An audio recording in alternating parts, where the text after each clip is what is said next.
Okay, welcome. Thank you ever so much for joining and really appreciate it. This is my first live stream in quite a while, maybe the first this year. I can't believe.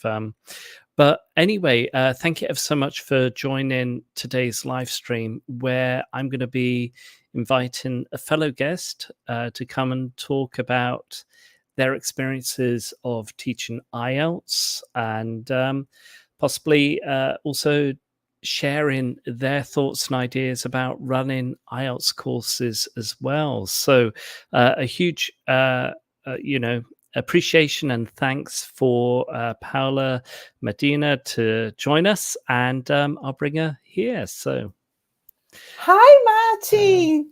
Thank you for having me here. hello, Hi, how are you? I'm very well. How are you? I'm very well, thank you.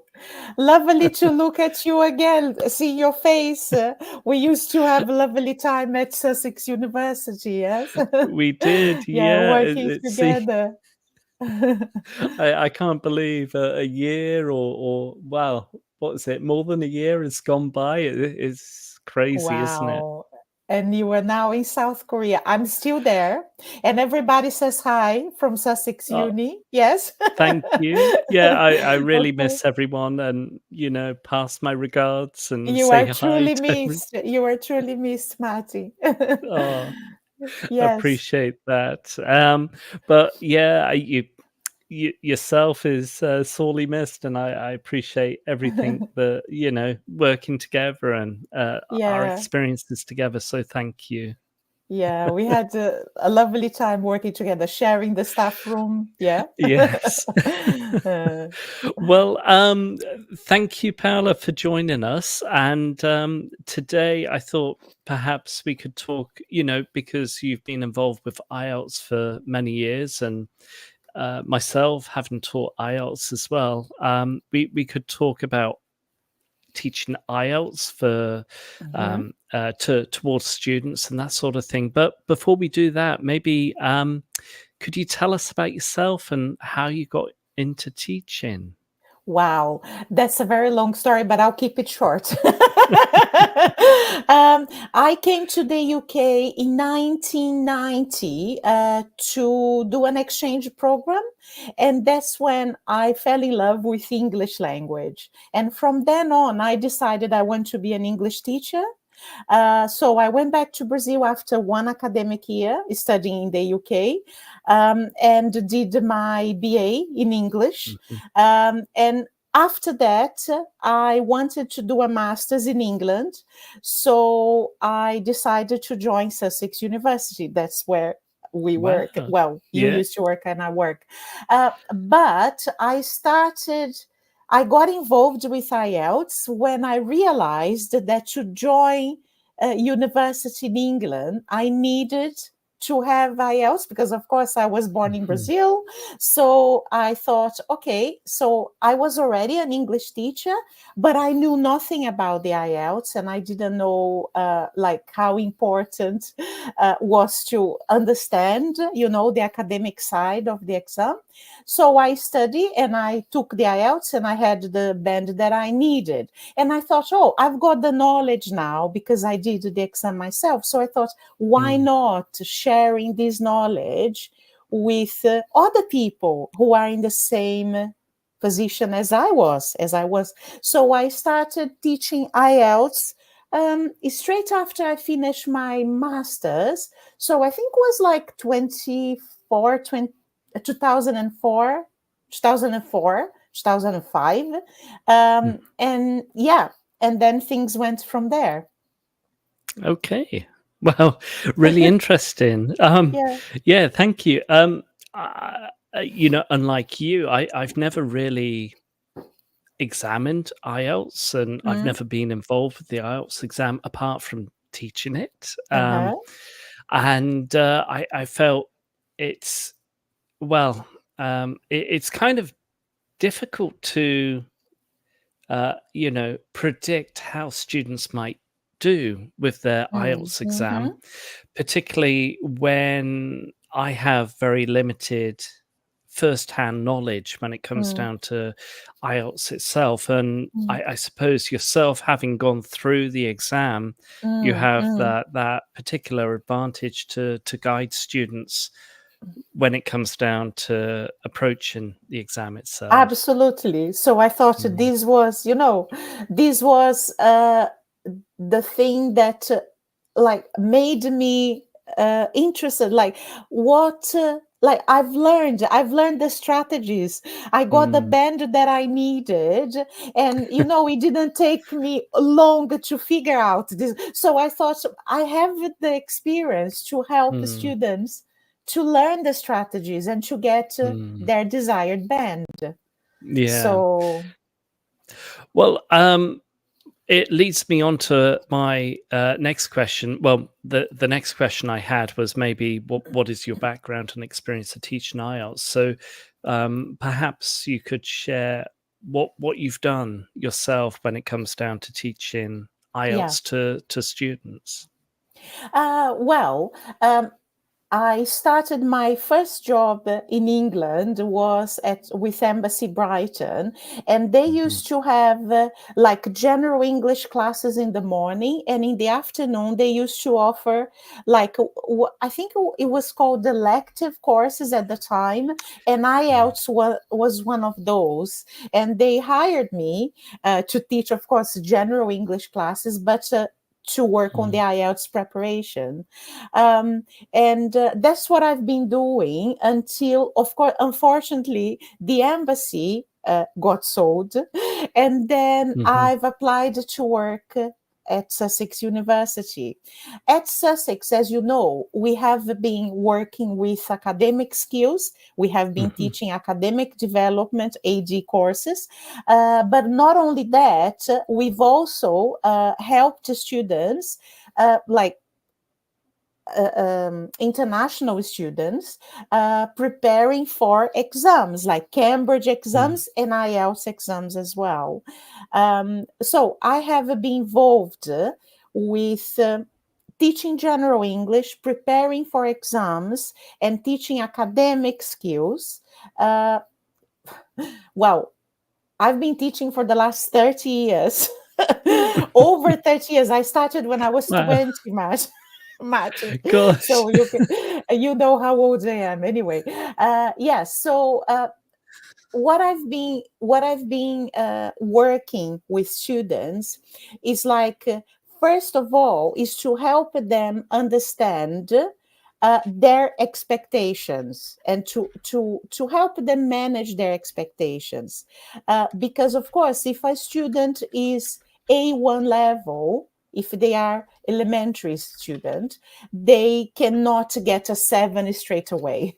They will need some time to Mhm, get, so they cannot come to you and say, oh, I'm elementary level but I need a 7 in 2 weeks time. This is not going to happen. Yeah. mhm, So we need yeah, time, we need to manage their expectations. But a B2 student who often tries IELTS and gets 5.5, we can easily mm, get them to get a 7.0 in like mm, probably 4 or 5 weeks. yeah, So this is yeah, what so that's what I've been doing. Basically, I've been trying students to achieve these higher bands that they don't by studying by doing self-study, if you know what I mhm. mean. Yeah, yeah, of course. Well, just a quick shout out. We have our first viewer who's commented. Let me pronounce it correctly. Ibtisam. Ibtisam. So thank you. Hi all. Thank you for joining. If anyone has any questions, feel free to comment and we'll be happy to answer any questions that come by. Right. Well, thank you ever so much for, introducing yourself and also your background to teach IELTS and experiences and that side of things. But let's maybe move on to that improvement and how students could expect improvement, particularly Mhm. refine their skills for the IELTS. But how could maybe students improve their speaking, particularly for IELTS themselves? Okay, so I think everybody understands that the IELTS covers 4 skills: speaking, Mm, reading, listening, and writing. So, talking of speaking in particular, the speaking exam is divided into 3 parts. Part one is like an interview. Uh, I always tell my students that part one is their time to take a deep breath and relax because they are often quite nervous, when you do speaking test. So it's their time to just, mm, manage their excitement. And then part two, they are given a topic card. Um, let's say, talk about a present you were given, and there are a few questions underneath the main question that they need to address, and they need to speak mm, for about between 1 to 2 minutes. So mhm, it's like free speech. Yeah, this is the moment that they should really show off. Yeah. mm, And then part three of the exam, the examiner goes back asking questions to students, but these questions are related to the topic of part two. So let's mm, say, if part two was talk about a gift you were given, so part three will be more abstract ideas on mhm, gifts. Yeah, for example, mhm, is gift giving something a a tradition in your country, for instance, mhm, on which situations people in your country share gifts, yeah, things like that. mhm, And so, what my tip for the speaking test um, is students should avoid memorizing scripts. Yeah, so this is mm, the main issue that I find. The students, they try to memorize, like they try to use formulaic language, and they yeah, sound a bit artificial. I think the whole mm, point is try to speak as natural as possible. Use your own English, don't try to copy anyone. Just try to be yourself and be mm, natural, And one of the things that we find with most students in general, yeah, but let's talk mainly about speaking and writing, both productive skills, is that they lack ideas. They lack mm, ideas. They don't know what to say. So let's say they were given a card that they have a very little experience on that particular topic. But I always tell my students, you don't need to talk about anything that is true to you. You can just make up a yeah, story, yeah, so if you get a card, or if you were asked a question that you haven't got much experience on that topic, just make up a story in your head. mm, Just create a little story.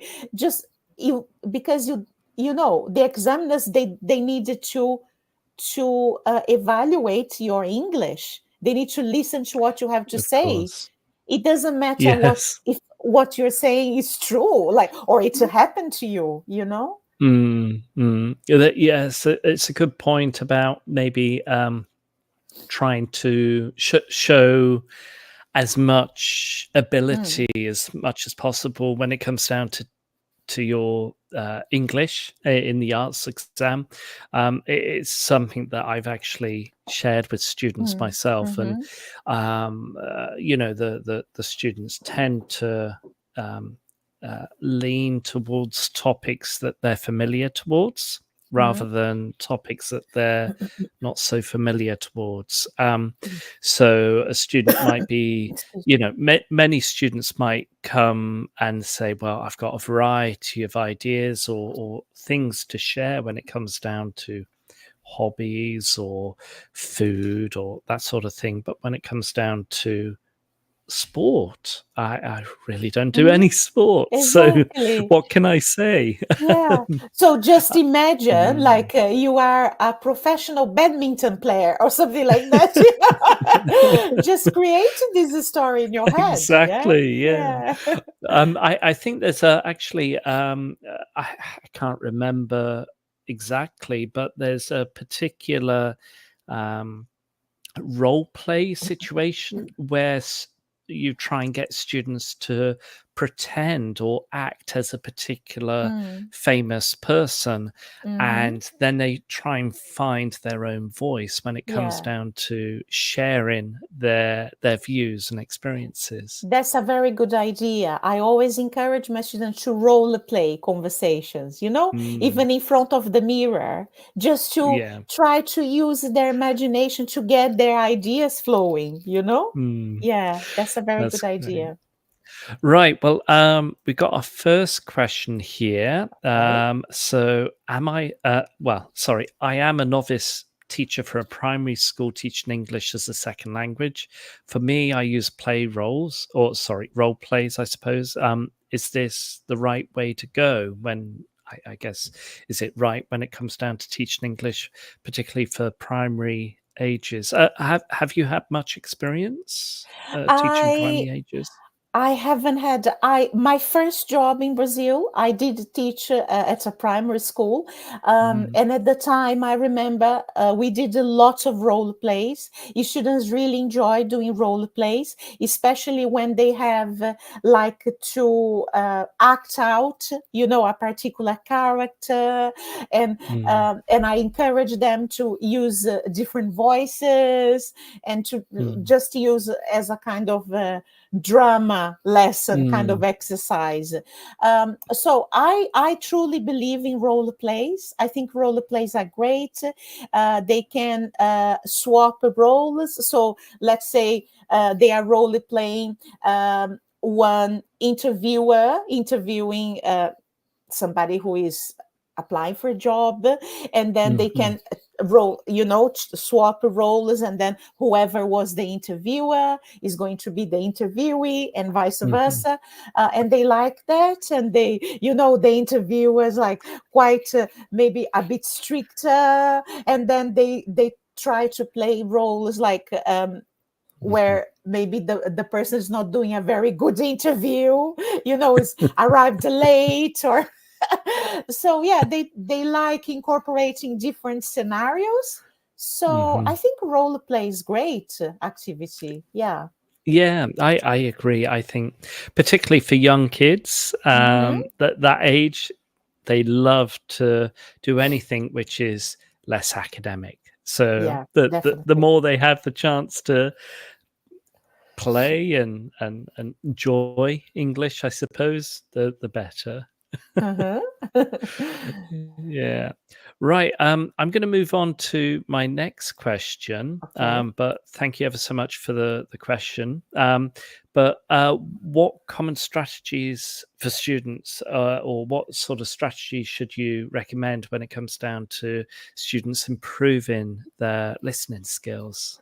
So my first tip to students is they when they are preparing for the IELTS exam, they should be listening to English every single free time moment they have. So whenever they have a chance, so oh, I finished my dinner, I'm going to play video game. No, go Mm, and watch a BBC news story or go and mm, watch a TED talk. So, this is my first piece of advice. You have to be exposed to different accents, to mm, different tones, to different intonations. Like, you have to be exposed to a great variety of speakers. This is my first tip. mm, The second tip, when you are actually taking the exam itself, so you are there with the exam in front of you, I think one of the most important strategies to use with the listening is prediction. Yeah. So, for instance, mm, you've got the questions there in front of you. Use the time given to read the questions wisely. Use that time wisely. Don't just read quickly. Read the questions and think, oh, what is asking of me? Oh, there is a gap. There is a gap that I need to fill in with the information that will be played in the recording in very, very soon. So I've got mm, probably 1 minute to read the questions. So in your head, okay, there's a gap here. What is the word missing? Can you predict what's the word? Is it a verb? Do you think? Mm, Is it a noun? Is it an adjective? Is it a number? Is it a date? Is it the mm, name? Is it a postcode? Like many students, they are not familiar with the postcode system in yeah, England, yeah. which we have letters and numbers. Most Mm, postcodes around the world, they only have numbers, but in mm, the UK we have letters and numbers. So mm. students need to be prepared when it comes to postcodes. They needed to think of, oh, BN1 Yeah. 6 2P, like this. They need to know that there will be letters and numbers, Mm, just to be ready, because when you predict, you kind of know, like you are training your ear to grab the correct piece of information when it mm, comes to it. But if you are going blind, like it's quite mm. difficult. Yeah. Of So course. prediction for me is the most important strategy. There are other strategies that I cover in my courses, but I think number one, if I have to choose one, is prediction. Yeah. Yeah, yeah. Do you I agree, totally Martin? agree. Yeah. Absolutely. And it, you know, when I teach students themselves, when it, you know, to prepare them for IELTS, particularly for listening, I always try and advise them, maybe listen for dates, listen for numbers, listen Mm, to any important mm, information and write it down whilst you're mm, listening. mm, But, you know, when the listening's taking place. But it's a great idea that you have when it comes down to reading the actual mm. question list and finding the Yeah. gaps and finding particular words and associated word families Mm, like nouns, verbs, adjectives, etc. mm, mhm. Yeah, yeah. So yeah, it's great advice. Thank you. Well, we're going to move on to our next skill for Reading. IELTS, which Mhm. is reading, of course. So, can you share some effective reading strategies? Wow. We have quite a lot of reading strategies when it comes to English in general. Mm, I think everybody's heard of skimming, scanning. But what I mm, always tell my student is that I don't know. Many students come to me and they say, "Oh, teacher, I've learned that when I do skimming, I have just to pass my eyes really quickly through the text." But mm, hang on a second. Skimming is one of the most important strategies. So if you go too quickly, you are not going to make the best use of skimming. So what I advise my students to do in terms of skimming, which is the first strategy. Skimming, let's clarify this if people don't understand. Skimming is when you read for gist, when you have mm, you read a text quickly just to understand what the text is about. But the main mm, purpose of skimming a text is to build the content of the text, is like to build a map of the content of the text in your head. So mm, when it comes to looking for the answers to the questions, like answer to the questions, they needed to be quick. So my mm, advice is for skimming, read the first sentence of each paragraph. mm, Yeah. And as you read, underline some words that pop out, maybe names of places, names of people, dates, like mm. things like that. Yeah. Like anything that is in capital letter should probably pop out as something important. Sure. Yeah. Or the name of a country, or the name of a researcher, or a Mm, date, or something like that. They can underline or circle, and then do it quickly. And once they do that, they have a map of the content. So when the question one comes, like,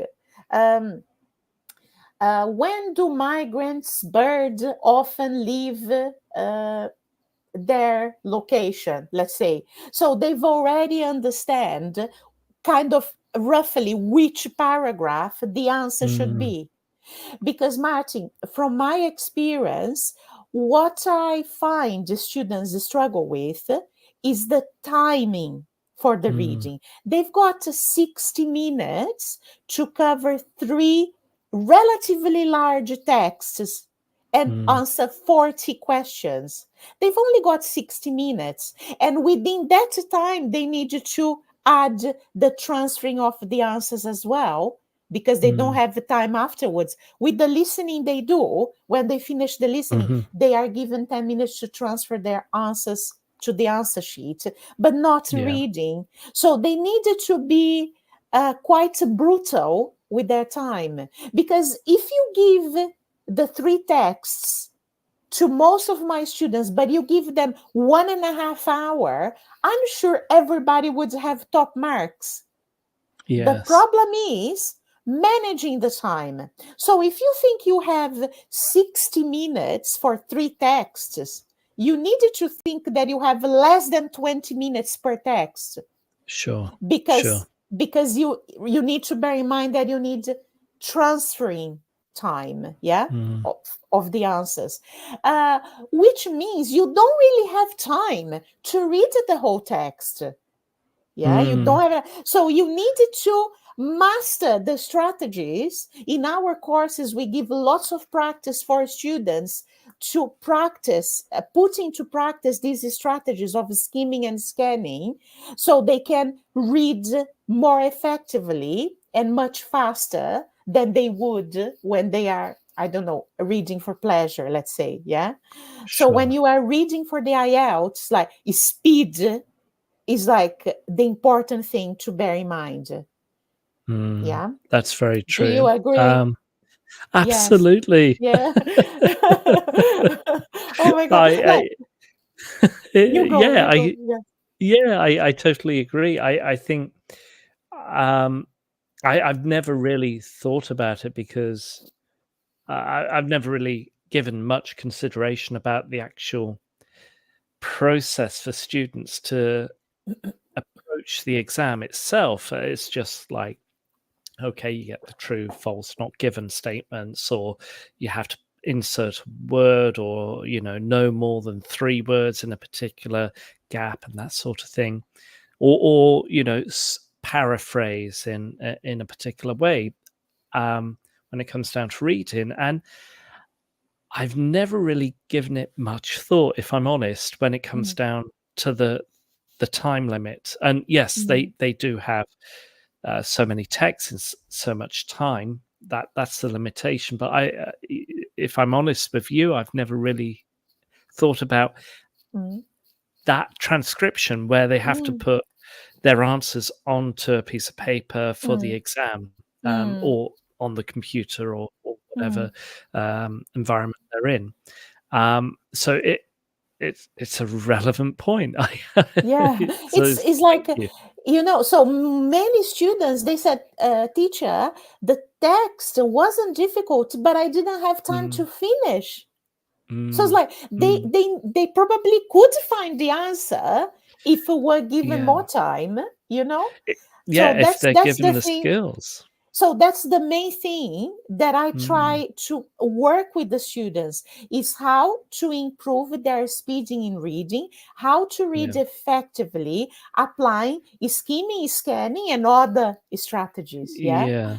But It kinda reminds me of how I used to teach, general English before I got mhm, involved with maybe, IELTS or academic English, and I would always try and uh, bring in authentic material like a newspaper or headlines, or that sort of thing for students to um, uh, engage with. And mhm, when it came down to a newspaper, I would tell students, okay, well, you're going to see all these news like reports, and I would post them up around the classroom, and I'd like you to go round, and you've got 1 minute to go through each, and to just summarize, or just to predict what's going to come up in the mhm, rest of the article. You have the mhm, headline and everything else, and it's a particular skill, and it's something that comes naturally when it mhm, comes down to mhm, our mhm, first language. mhm,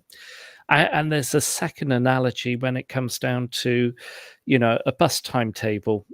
I'm in Korea, and Mhm. in Korea we have the bus timetable electronically nowadays, where it tells you when the bus is going to arrive, and then it tells you where the buses are. And I'm just looking for the bus that I need to get on and where Yeah, it yeah, yeah, is. yeah, yeah, yeah. And so Exactly, I'm exactly. scanning for the Yeah, particular information. the information that you need there and then. Exactly. You're not Yeah. looking through all the buses timetable. So this is very similar to IELTS. Students Mm, waste too much time mm, reading everything, and the mm, actual thing is they don't have time. They have mm. no time. 60 minutes is nothing, especially on the academic version of the exam, because the Yeah. general side of the exam, the texts are much shorter. So, Mm, you can actually about to read the whole text, but with the academic, there's no way that you have time mm. to read the text, take everything in, and then read the questions. There's no way. Oh, and talking, Yeah. I just remember a very interesting tip.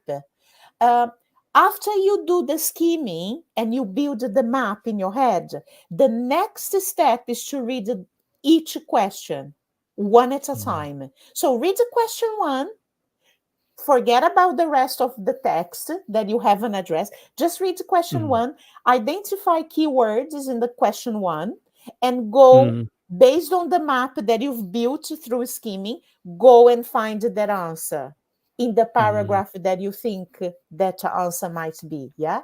So Yeah. one question at a time. Don't read all the questions because then you get Yeah. lots of information and you get confused. Of course, of course. Yeah. It's an interesting point that you made about underlining, well, the questions that come up and then trying to find the corresponding answers.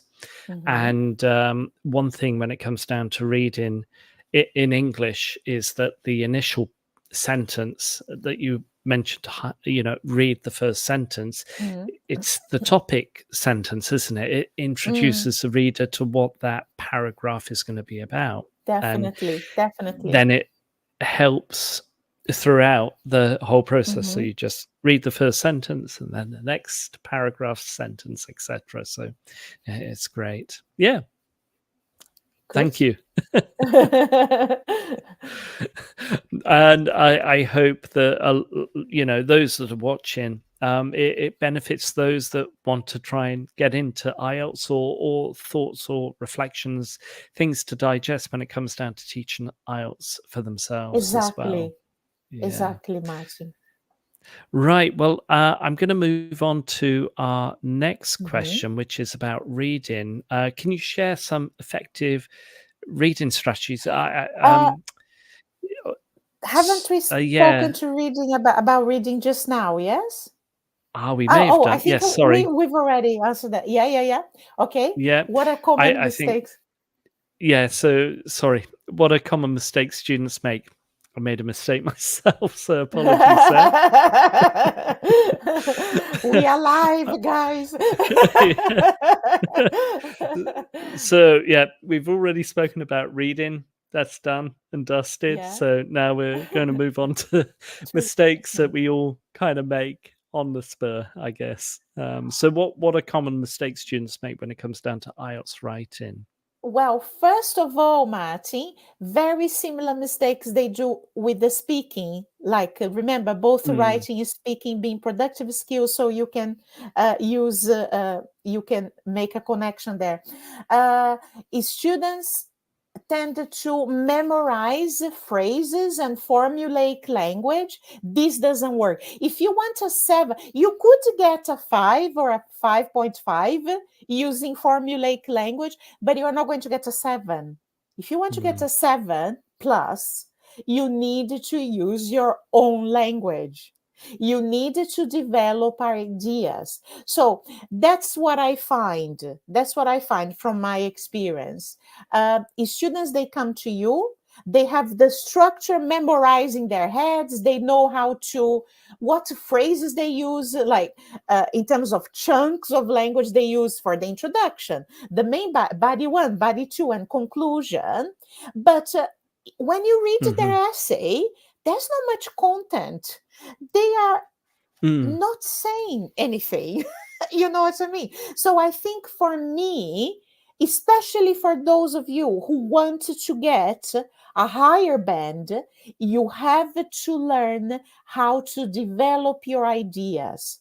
How can I get ideas? How can I get ideas about all different IELTS topics? Well, first of all, try to read the newspaper every single day. Try to watch the news, so you understand what's going on around the world. You understand what people are talking about a particular subject. So, and then you can start thinking and Mm-hmm. developing ideas in your head. You can start developing Mm. your critical thinking. Yeah. So, oh, Mm. what do I think of the Yeah. environment?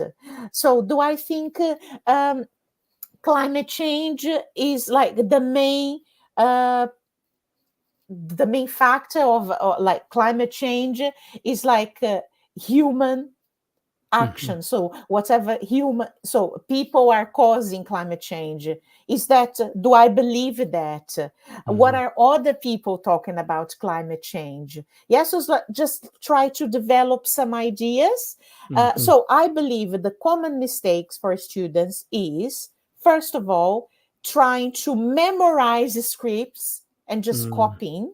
Yeah, they Mm-hmm. could get away with that if they just want a 5. They could get away with that, yeah, but they Mm-hmm. would never get a 7 using formulaic artificial language. Yeah, Yeah. especially now with artificial intelligence, many students are asking uh, like the computer to produce an essay of whatever topic, and then they just Mm. memorize that essay. It doesn't work like that if you want a higher band. Yeah, so Of this is, course. in my opinion, is the common mistake with writing. Yeah. Yeah. Well, something to share myself, and probably you've encountered this yourself, and within your teaching and what have you. At the moment in Korea, I'm involved with teaching writing courses as well as presentation courses, so like the productive skills. And when it comes down to writing and essays, thankfully Turnitin is able to detect when Mm-hmm. AI has been used, Mm-hmm. and this sort of formulaic large language model that produces some on the sort of surface um, Mm. like essay that appears to be actually very good, but then when you dig deeper, Mm. this the content itself is very washy, Mm-hmm. or it Totally, totally lacks any washy. depth. Yes, yeah. Totally. Yeah, so And the yeah, it's like they are not saying much. It's very yeah. superficial. Yeah. Yeah, yeah, Yeah. exactly. And I think, these days it's got to, yeah, I don't know how things are in the UK because I've not been to the UK for over a year now.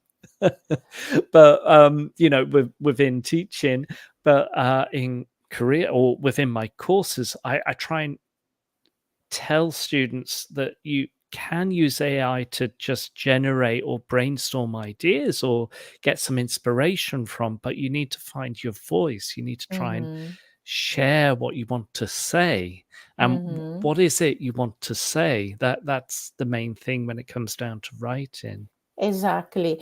At Sussex Uni, we discourage students to use artificial intelligence Mm, just for the fact that we want to develop their critical thinking and yeah. their critical reading. So we discourage them to use artificial intelligence. But of course, they do use. It's just like Mm, it's a no-brainer. We can read. I think I've got experience now to spot when a student has used their own English. Even native speakers because we, as you know, we teach home students. I can spot Yeah, when they are writing or they are using artificial intelligence. And at Sussex is a fail if you use artificial intelligence, especially if sure. you are submitting an essay as part Yeah. of those assignments. So is a fail. Mm, You've got a zero. So I granted zero to a couple of students because mm, they haven't done any of their own writing, and they are English of people, course. you see. So there's Wow. no reason why, there's no reason Mm, why, you know.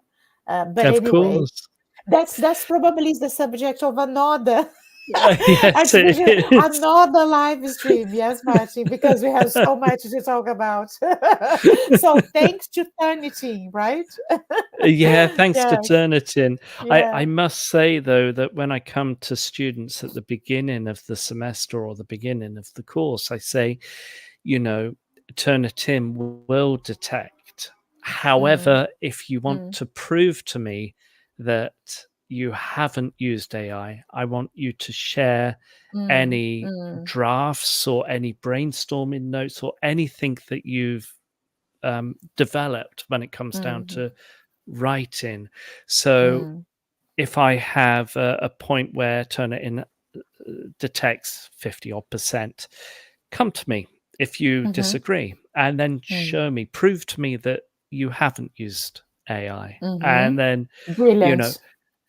and having that interaction and that Mm, negotiation mm, with the student makes much more sense rather than absolutely. maybe a sort of a right a cold cut detection or not. You Yeah, know, yeah, yeah. because Turnitin, despite its advantages and global appeal, um, it works thoroughly well. Mm, But there's going to be a limit to how well it's going to be trying to catch up to what mhm. AI or large language models produce itself. And if Absolutely. students, you know, if students use particular phrases or sentences that we try and teach academically, then we're going to be using formulaic language, which might be picked up itself as well. Mm, mhm. Yeah. But Absolutely, anyway, Martin. Yeah. So yeah, another discussion for another another time. discussion we should. Uh, Right. Well, we've gone through speaking. yeah. We've gone through listening. We've gone through reading Reading and and writing. double checked reading, and we've gone through writing now. Maybe you know, pieces of advice. What sort of advice would you Mhm, have for students studying for mm, IELTS, particularly with their expectation for mm. particular grades or bands? Yes. So what I advise a student, my advice for a student is, if you want a higher band, like 7.0, 7.58, you need to work on improving your general English level. So, like I said earlier when we started this chat, if you are an A1 student, elementary level, you won't get a 7 straight away. You need to probably reach upper intermediate level of English, of your Mm, general English, working with general English lessons first, and then mm, work on IELTS preparation. Now, um, for example, let's say you are uh, upper intermediate student, B2 student, let's say, yeah, you are an upper intermediate student, and I can, and this is from my experience, I've worked with many upper intermediate students, and I could mm, get them to get to 7.0 or 7 plus band, working like around 4 to 5 weeks. But mm, during that time, when you commit yourself to prepare for the IELTS, you have to stop everything else that is going on in your life, and you mm, have to commit, because otherwise you are wasting your teacher's time, and you are wasting your time, and you are wasting your mhm. money, because Yeah. you're going to take the exam and you're not going to pass. So what I tell my students, I always joke with my students saying that my job is 30%, your job is 70. So you have to work Mm, harder than me. If we come to class and I feel that I'm working harder than you are not going to get a 7. So you need to be mm, working harder than me. Yeah, because mm, I'm going to give you the tools, I'm going to guide you, but you must do the self study, you must do all the homework, you must submit essays when I ask you. So you have to commit. Otherwise, we can't promise that you're going to get a 7 if you are not going to commit yourself, right? So I think mm. this is important. So you need to understand that if you are a B2 level, you are more likely to get a 7 or higher bands. Yeah. Mhm. I'm not saying if you are a B1 level, intermediate level, you are not going to get a 7. I'm not saying that. It's possible. I had the students who worked through that, but they worked solid for, let's say, 2 months, doing nothing else. And they jumped from, they were intermediate level and they got a 7. Yeah. So it is Mhm. possible. But yes, you have to understand, the higher your English level is, the more chances you have of having a good score. Yeah. Yeah. So I think this is important in terms of expectation. Like I said, you cannot be pre-intermediate, elementary, and saying you need a 7 in 2 weeks. This is not going to happen. Like Yes.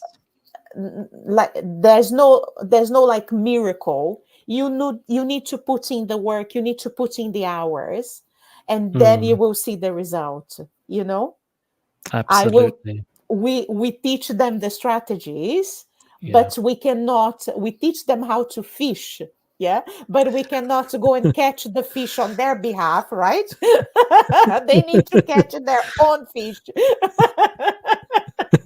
Right. It's a great analogy, and I think it's always a good point to remind students, regardless of their level, that learning a language takes commitment, for number one, Mhm. and number two, this sort of continuous process Mm. of learning and that side of things. And It takes I don't. time. It does Yeah, take time. yeah, yeah, yeah. And students lose fact of like where I want to be. I Mm, want to get a 7, but actually at the moment they're going to be, they're going to mm, be around, they're here, but how do I get there? That mm, that's mm. that's the process. So I'm Absolutely.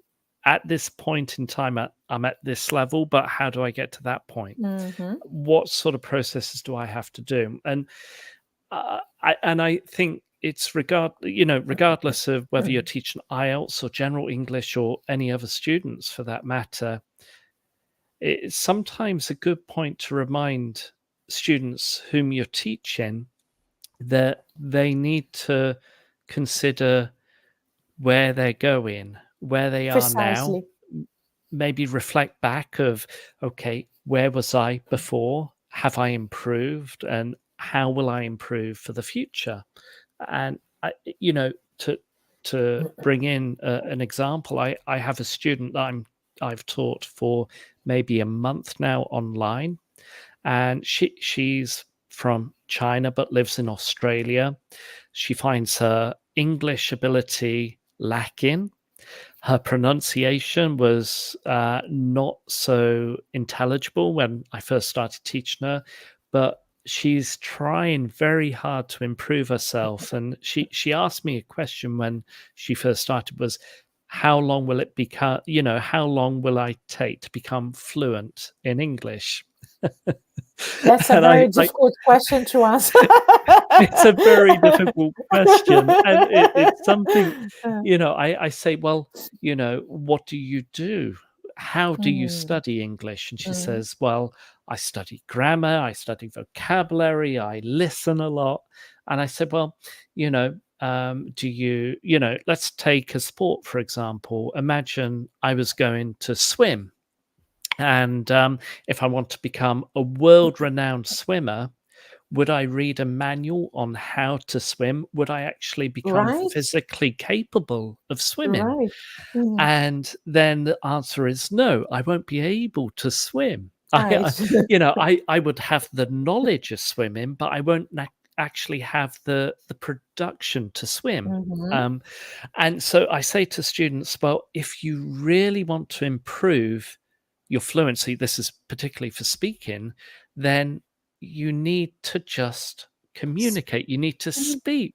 You need to get out there and try to Yeah. create all the opportunities as possible for you to use the language, right? Yeah, Yeah, absolutely. exactly. Yeah, And I completely agree. I think, for students' expectation, if they're currently intermediate, then if they put in the hard work, of course, they can get to the grade that they want. Even for students who are lower, maybe from intermediate, but then, like you said, it would just take a bit longer a for bit them to get longer. to that level. Yeah, Exactly, exactly. yeah. To have, I get. because like, Mm, sorry, Martin, to interrupt, mm, because we have I'm in contact with many IELTS examiners, and we what we've learned is that for you to get a 7 plus, you need to be using more of complex structures of mm, language. So you cannot expect that a pre-intermediate student or even an intermediate student has got that understanding of the English language to use complex structures.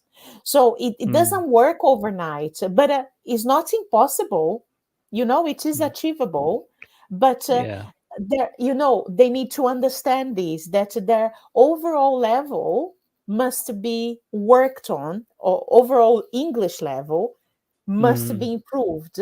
And the more they improve the level, the better chance they have to score a very good band. Yeah. yeah, absolutely. Well, sorry, I'm gonna just bring Yeah. in a comment from someone, Andrea Casilbello, and she says, I guess Andrea or Andrea, yeah. Hi, can I replay your video? I missed the first part, so of course, the live stream should be available historically, so you'd be able to watch the first part of the video. Yeah. Great. Okay. Well, when it comes down to IELTS itself, you're actually running a course from IELTS Master Yes. Path. Can you So, tell yes. us a bit So, more about it? I will, Martin. So myself, I've been doing lots of online teaching even before the pandemic. Yeah, Mm, but myself and a team of other English tutors, we mm, decide, shall we set up an online teaching channel that we can help students preparing for the IELTS. It's not only IELTS, any academic skills they might need. Yeah. mhm, Um, and we decided to set up this, is a small business, but is more like a teaching community, let's say like this. mhm, And it's called IELTS Master Path. So we've got some upcoming courses. The first one, which is taking place starting on the 4th of November, not next week, the week after, yeah, for mhm, 5 weeks. So it's an intensive preparation course for 5 weeks. We've already got a full class for this course, but we've mhm. got more interest, so we are considering opening a second group. So if there is anyone Mm, interested in taking the IELTS in December, because you see, you can still join universities in England in January, but of course you need to take the IELTS in yeah. December in order to do that, yeah, in time for you to be able to join university in the UK. So yeah, so we decided to create. This is like a very busy period. So we've got one closed group. We are trying to work with groups of maximum 10 students. We don't want to. Because we want to give students individual tutorials, individual support, individual guidance. So we have the group teaching Mhm, classes, and then we have the individual tutorials. So this mm, course is starting on the 4th of November, finishing on the 6th of December. for 5 weeks, intensive course. And then we have a break for Christmas. And then after Christmas in January, we've had some inquiries regarding teacher training courses, so helping other teachers to become Mhm. IELTS teachers. And we are running an 1 week intensive course starting Mhm. in January, starting on the 13th of January. So we are running that course. This is for English teachers only. Yeah. So we are going Mhm. to do an intensive course, like 1 week, helping you, giving you all the tools you need about Mhm. and getting you ready to teach the IELTS. Of course, you will learn. You will learn as you teach. You will learn more about the IELTS. The more you teach, the more you get experience. But we will just in 1 week we'll be able to set you up. So if you have no knowledge on the Great. IELTS, or if you've never done IELTS before, but you think you are interested, we will be running 1 week course starting on the 13th of January. And of course, Mhm. we've had inquiries of some people in South America, Colombia, Brazil. So if we have a group of South Americans, we can find a timetable that is works for them. But if we have a group like from Asia, again, we try to adjust the timetable Mhm. because we are based in the UK. So we needed to find the best time because of course all the courses are Mhm. online, and we needed to find the best time Mhm. for everybody. And for students, we also have another course preparing for the IELTS, also in January, starting on the 20th of January. So we have 3 upcoming courses. Yeah, 4th November, the week after next. Mhm.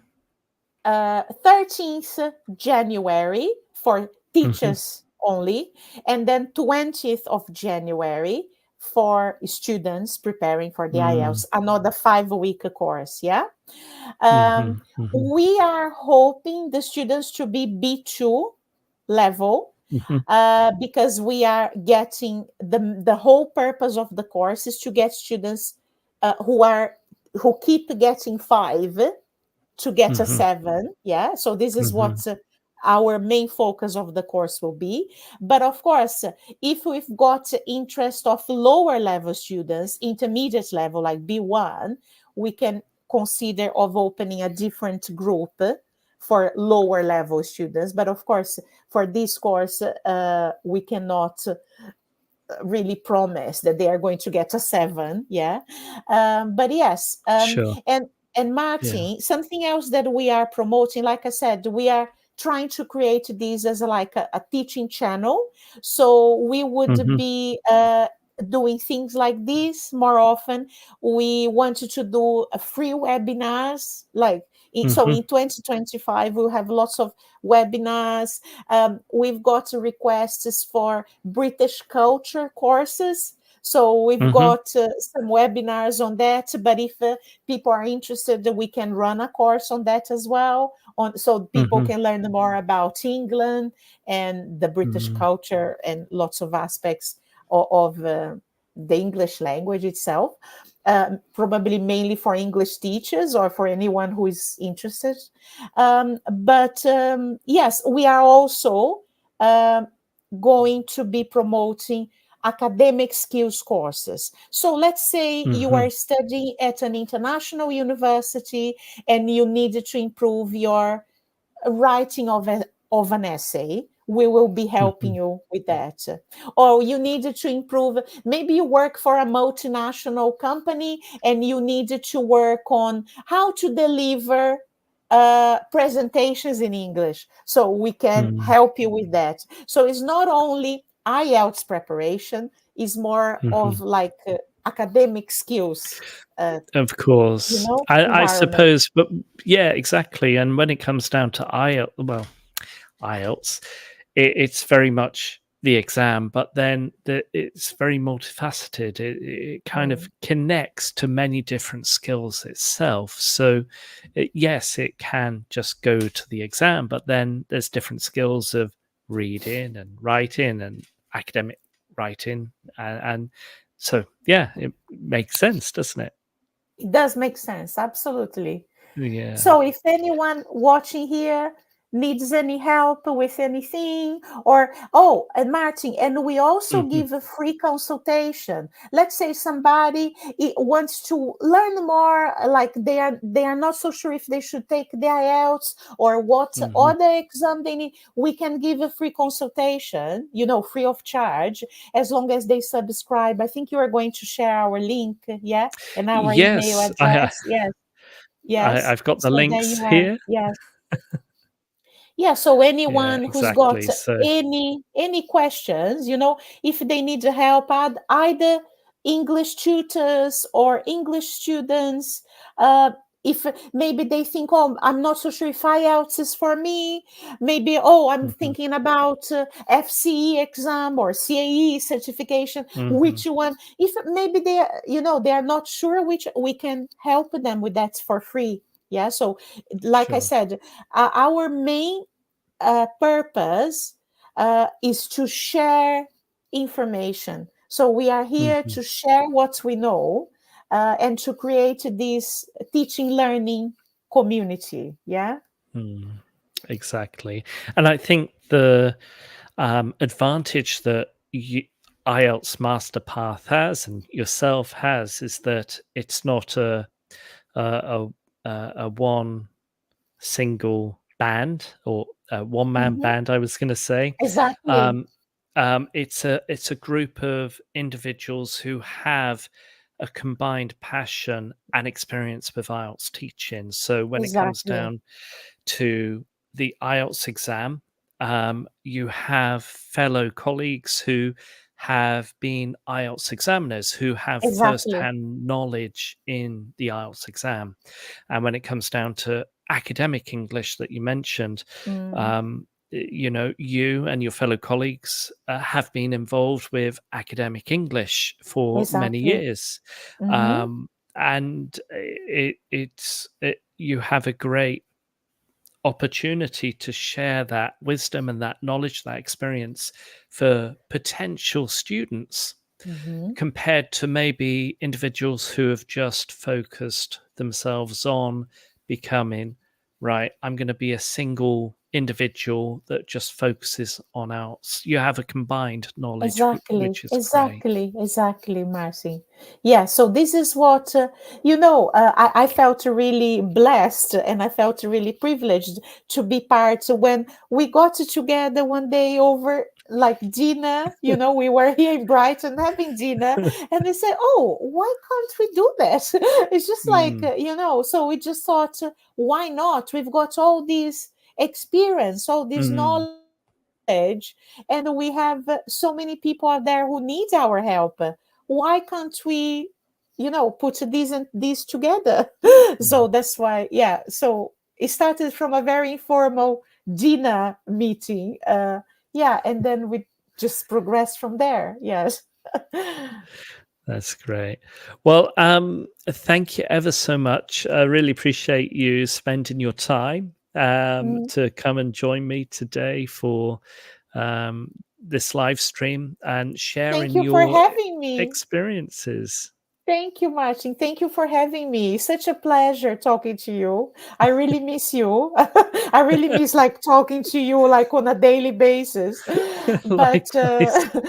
I will definitely go and visit you in Korea. Yeah.